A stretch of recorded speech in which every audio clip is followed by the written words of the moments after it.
Wilson. Okay, Katie, we are live. Hi, Super Jennifer. excited. I'm so glad that you joined me today. Thank you. Thank Miss Katie you. Kowalski, real estate agent extraordinaire.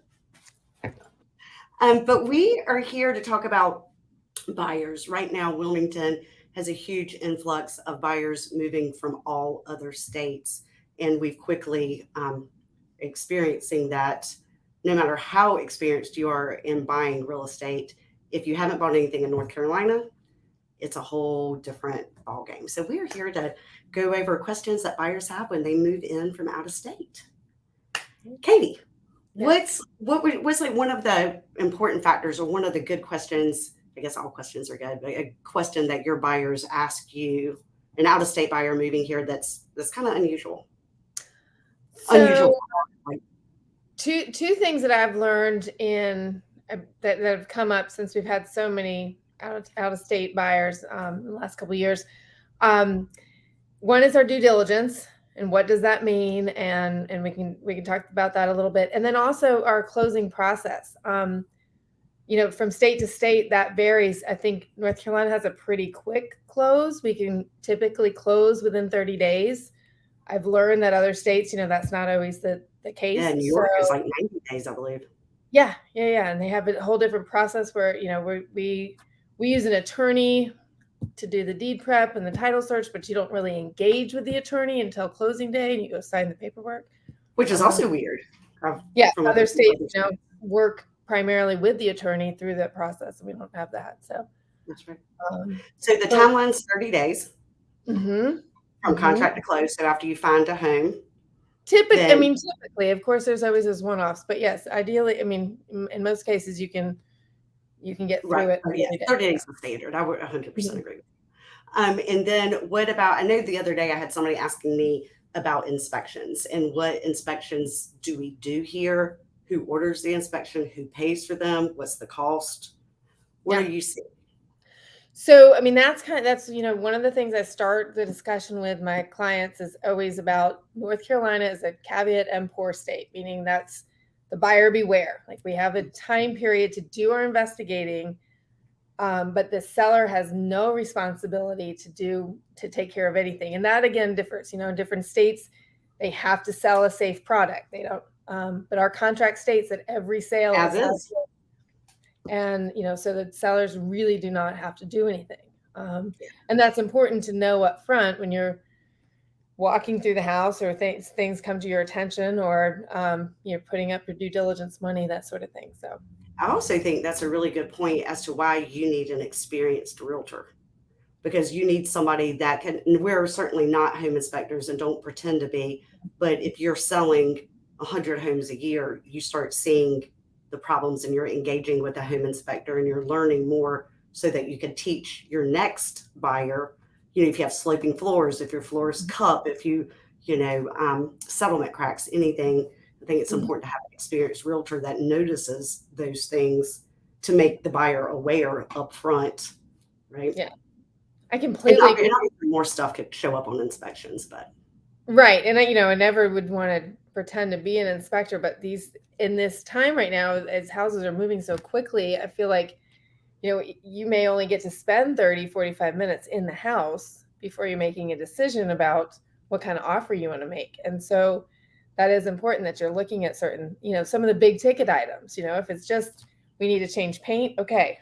But if it's like, going to be, you need somebody who knows what they're doing that could say, hey, look, this, start pointing out the things that they see that could potentially be big. Yeah.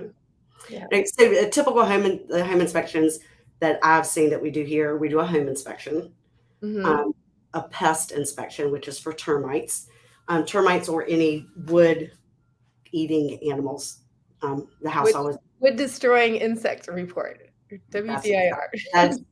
That's exactly the verbiage. I had today I got back from a home inspection and they did have termites and they also had beetles. Yeah, in the crawl space. I could not have seen that. That was outside of my realm, my scope. Well, okay. So with that, is now, do you run away from that house because there's termites there? That's a good question. So no, my buyers were not scared of them. It wasn't I mean, if it was a huge amount of damage, but the termites were just a little bit in the garage, nothing major. And so with that, you would just get it exterminated and bonded. So with that bond, we do have termites. We are a moist, warm climate with sandy soils. Termites love us, but you just get it exterminated and then have them come out once a year to check it. Yeah. It's a pretty easy, that's a pretty easy process. Mm-hmm. So we do the home inspection and the pest inspection. I've never done a radon inspection. Have you? Never had anybody ask for it? I haven't. I always explain to buyers that, it can exist everywhere. You have the option to get one. It's costly, but you can always order if you have a concern about it. I mean, especially folks moving in from other places in the country where radon is more Prevalent. But I know you can get a test. You can buy a test at Home Depot and do it yourself. So never heard of. I mean, I've seen reports in the last year or two, but of people. I don't know. I've never actually experienced any radon. Never. Yeah. Mm-hmm. And then so those are the basic. You think those are probably the basic inspections. And a home inspection, the cost on it depends on the size of the home and the age of the home. If there's a crawl space, we think roughly about $500 to $600. Mm-hmm. Yeah. And then the pest inspection is what, $75? Yeah. And who pays for those inspections? The buyers, again, it's the buyer's opportunity to look for everything. So the buyers are going to pay for that. Yeah. Also, if you have septic or well, it's a good idea to get those inspected as well. And the air conditioning. There's a lot of inspections you could do, but I think the common ones, right, are the home and pest. So starting with the home inspection, you try and as soon as we get under contract, I try and get that home inspection done right away, because that's going to tell us if we need to get a structural engineer in, if we need to get an HVAC person, or that's going to kind of open up what other inspections we should have. 100% agree. The home inspection I was at today was on the 1917 farmhouse. I don't know if anybody's followed it on Instagram. The woman has 65,000 followers. So I represent the buyer buying that one. And the home, it's in Regalwood. Okay. Yeah, that's exciting. That's exciting. The inspection was interesting, but from there he recommended us having a structural engineer come in. There's some places in the floor that needed some looking at. So, it's interesting. So we started off there, but now, I came back and ordered a structural engineer to get under there. Okay. Yeah. That will give you recommendations, and not always, they can either fix it, or if it's something that can, give the buyer the assurance that down the road, this might be a cost that you're going to incur. That's exactly right. So you know what you're buying, right? Mm-hmm. Yeah. You don't want to buy anything that you're unaware of potential problems. So I think from contract to closing. So the people come into town. What do they need? They're coming in from Florida. What do they need to bring with them to buy a home in Wilmington? Well, definitely needing to have, either verification of assets or pre-qualification or pre-approval, basically, so that they're ready. Pretty much any offer that you're going to submit, you're going to have to submit that with the offer. So might as well get that out of the way. And then, a checkbook. I mean, that due diligence is due with the contract. So, and that sometimes becomes an issue if you have to wire money or overnight that check. So come prepared. Yeah, right? come prepared. So then you meet with them. Now they've come into town and they have their verification of assets, their pre-approval. They have checkbook. They've found the house that they've wanted. They have to have. It's this beautiful beach cottage overlooking the ocean, and they cannot wait to walk along the beach and watch the sunset and drink a glass of wine. Okay, so you rent the offer, right? Mm-hmm. And it gets accepted. Yay. So now you're under contract. So from contract to close is 30 days, roughly, usually. Mm-hmm. And then when do inspections come in, and who orders those? So from that process, as soon as we get that executable contract, that a copy of it is going to be shared with our transaction coordinator. So she starts doing the backhand stuff in our office. We're going to schedule. Shout out to Allie Bullock. Allie Bullock. We're going to send a copy to an attorney the closing attorney. We're going to get that to your lender so that they can start doing the underwriting and order the appraisal. So all those things kind of simultaneously start happening in the background, and then we'll start scheduling the inspection. So if sometimes you'll have a buyer that already has some vendors that they want to work with or trades that they want to work with. Most times they don't. So we have vendor or partners that we use on a regular basis. So and that's awesome because they also get us in. I mean, yeah, exactly. We can get them in pretty quick. Yeah. Yeah. So when we're doing this and we're doing it in 30 days, timing is super important, right? Mm-hmm. So we do all the inspections and then get the report back and negotiate any repairs. Again, the seller doesn't have to do any repairs, but we have that time. We can negotiate second stage of negotiations. Yeah. And all of that has to be done within the due diligence timeframe. Yes. So again, like we mentioned the due diligence, and that's one thing that I have learned is much different in our state versus a lot of other places in the country. So the due diligence it's a time period. It's time sensitive. It's also usually there's a monetary. I mean, in all cases right now, there's a monetary.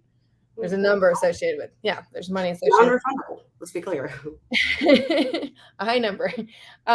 But it gives us the access to get in the house and do that and the inspections and things like that and take it off the market so that they're not accepting any other contracts. But it's time sensitive. So, it could be 2 to 3 weeks. That's when we're going to get the inspections, that your lender's going to order the appraisal. We're going to find out everything that we need to about this house and decide if this is, everything that this is what you want to do. If you were to cancel for whatever reason during that due diligence period, you lose that due diligence money is your at-risk money. So you forfeit that money. It goes straight to the seller, but you can cancel the contract and not be in breach of contract. So let me ask you a question. Mm-hmm. And I'm just playing devil's advocate. I already know the answer, but this is what 100% of my buyers say. So what if I do the home inspection and something catastrophic is found that we just did not see, we didn't know about, but the house is a $400,000 house and the fix is going to be a $300,000 fix? Do they get their due diligence money back? Mm-mm. It's not non-refundable. If it doesn't raise, non-refundable. It goes straight to the seller cashes it. Now, when we get all the way to contract, that money goes towards the purchase price. So that's not an additional down payment or anything. That is part of what you've offered to pay for the house. So yeah, it typically becomes part of your down payment. But I mean, there's literally, I've never seen due diligence returned. Yeah, no. I mean, the contract states it is the buyer's right to terminate, right? So cheers. Do you have wine in there? Cheers. I have a little vodka. Yeah, we have to, Yeah, that's right. It's live at 5, right? That's exactly right. But I think that that is a good point. And then what is the price that you're seeing? Everybody's always asking me, like, how much is due diligence? And again, I think that's strongly reflective on the price of the home. Mm-hmm. Right? More expensive homes going to have a higher due diligence. But what are you seeing? I know there's not an average. What would you tell a buyer? Well, so that kind of depends and on a couple different things, because it is at-risk money. So you've got to be willing to, if we do these inspections and you find out something that we did not see or have any idea about, you got to be able to lose it if you don't want the house. It also depends on how long the house has been on the market. So if you go into a house that is move-in ready, it looks very well maintained, it's priced right, that there's going to be 13 showings in 2 days. So they're more than likely going to have multiple offers. We're going to have multiple offers. Then that becomes like a big competitive. That's your piece edge to be very competitive, because I tell my buyers, I'm like, you're essentially telling the sellers that you are not going to nitpick on an inspection report. And it doesn't mean to say that you can't back out, but you're coming in as a strong buyer and you're not, you're not going to be scared off by things that might come back on an inspection report. If the house has been on the market for a while and you walk through it and you know that it's got some work, I wouldn't suggest putting down a huge down payment. A due diligence, but We Well, I still think need. that's too back to why it's important to have an experienced agent, somebody to walk you through and point out everything that they see and know. Of course, there's things beyond our knowledge or Mhm. experience. We're not a home inspector, we're not an appraisal, but we're damn good at what we do and we have a lot of experience. So, I mean, it's important to have that so that when you put down 5,000 or 3,000 or 10,000 or 20,000 that is non-refundable, you Mhm. have a good idea of what you're getting into. Yes. Right? And you clearly understand that that is not refundable. And That's exactly right. we have many conversations about the fact that that is something at risk. So, Yeah. So in the way the contract reads is that is the buyer's right to terminate, and it's termination money. It's saying, Mhm. seller, thank you for taking your house off the market for this due diligence time frame, whether it be 20 or 25 days, while I do all my investigation to see if I really want to buy it. Yeah. Right. So so I'm looking at my notes that I have, but I was Okay. trying to think, are there anything else that you would Well, the other part of the contract, the funds. So we talked about the due diligence, and right now that is definitely the most important piece in the contract that I'm finding. I mean, aside from price and your closing dates and that sort of thing, but the other part is the earnest money. Um, that used to be kind of just a good faith that you showed the sellers that you kind of had your ducks in the row and you had you had cash. some money to put down? I'm seeing, and I don't know about you, Jennifer, but I'm seeing that amount be much less and sometimes even zero. Yeah, I would tell you when I represent a seller, I don't let it be zero because the earnest money is 100% refundable If as long as you terminate within the due diligence time frame. So where if you represent the seller, which I'm shifting gears because I know we're talking about buyers, but if you represent a seller, you do want a little bit. You don't want it, you want mostly due diligence because that's non-refundable. That is a check to the seller. However, you do want some earnest money because you don't want the buyer to prolong the closing if he can't close. You want to encourage them to terminate within that due diligence time frame. But if they don't have earnest money, they don't have anything else to lose. yeah, So the earnest money is refundable unless you terminate after the due diligence time frame. Right. So it's like that second little caveat just to keep everybody moving in the same direction. Right. Yes. But I agree. There's been a huge shift. I used to tell people it was 1%. The earnest money was statistically 1%. And now I see the due diligence is about 5,000 and the earnest money is about 1,000. Right. Roughly. Again, Roughly. Depending on the, and all the variables, multiple offers and all that. Yeah. But talk to get a realtor to help you out. Yeah. So to sum it up, come to town prepared with either a pre-approval letter, verification of assets, and a checkbook.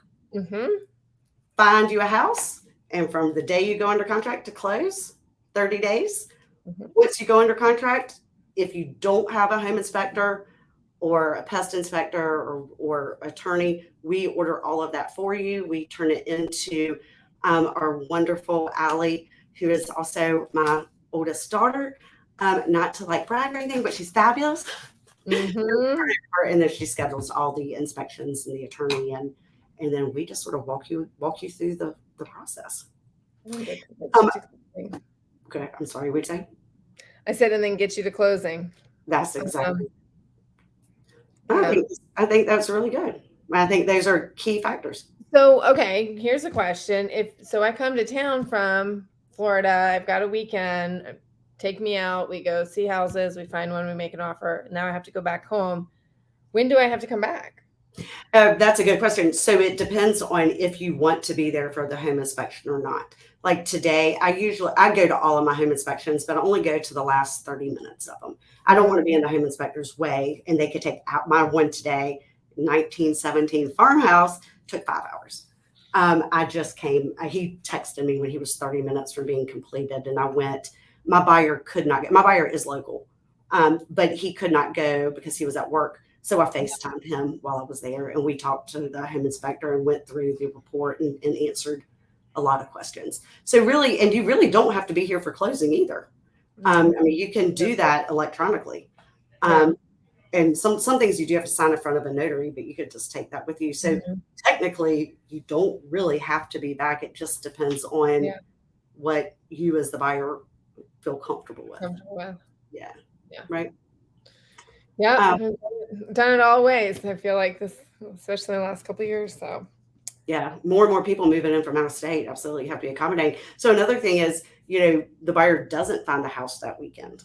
hmm And I have one right now actually from Florida, and we could not find a house that she liked. So she texts me when one hits the market, and I'll go out there and FaceTime her and see.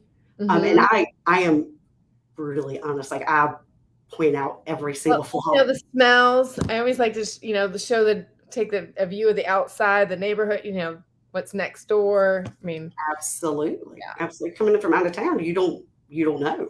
hmm Yeah, no, I think those are all good points. Well, fabulous. I need 100 subscribers on YouTube. We just started this last week. I have like 40, but then I had to switch my YouTube channel. So now I have 0. So please subscribe. I need 100 in order to be able to customize the channel. So if you like the Sign up, information, subscribe. yeah, we're going to be doing this every Thursday live at 5. And so next week we'll go over sellers, what you need to know if you're thinking about selling your beach house. Do it now. Now's a good time. Excellent time. It is an excellent time. Yeah, and a lot of people, and I feel like I'm dragging this on, and I'm sorry, but another question a lot of people ask are about interest rates, and I think that's a very valid point. But in the past 2 weeks, we've had 3 different lenders come and talk to us, and everybody's offering great programs to get you lower than the national average, whether it be an ARM or whatever. They even have some first-time home buyer programs. So there are some still really good programs out there to get you. The one I got under contract yesterday, he locked in at 4.75, which I didn't think was possible. I thought it would be more like 5. Yeah. Well, the one lender, you were there, I think, when he said this. I mean, especially for some of our first-time home buyers that are renting now, I mean, don't get scared off with these interest rates, because right now you're paying 100% interest in rent, right? That's exactly right. Yeah. That's exactly right. That good. I had somebody ask me that, and he's like, if I'm going to keep the house for 5 years and I'm going to sell it in 5 years, what happens if it levels off and I said, well, how much are you paying in rent right now? Paying $2,400 a month. Mm-hmm. And I'm like, okay, let's roughly, my math sucks, so let's just be clear, but let's say roughly it's $24,000 a year. Mm-hmm. A little bit more than that, but we'll say it's $24,000 a year. And in 5 years, that's 100,000, 150,000, whatever. I told you my math sucks, but it's a lot of money. A lot of money that you just, is gone. So that's exactly right. So you have nothing to show for it. Rent is, and rent here is super expensive. Yeah, and I heard it's only going up. So yeah, like 15% or something I was reading. Yeah. Anyway, Katie and I would love to help you. We do have a wonderful team. We actually have 12 agents on the team, and we've got Allie. I don't know. I keep giving her a shout out, but I think it's because she's been on my nerves for the past week, and I've been yelling at her. Guilty. Yeah, exactly. That's the mom's guilt a little bit. I'm like, okay. And then we have 2 admins. So we are here to help and answer questions and get you into a home with all of our knowledge and expertise and our great staff of lenders, attorneys, inspectors, whatever it is you need. We got you covered. Thank you for joining me, Katie. Anything you want to say before you go? Cheers. Wait, where am I? There we go. Cheers. Okay. All right. Thank you, Katie. Let's help you out. Yeah, awesome. Thank you. Bye. Bye.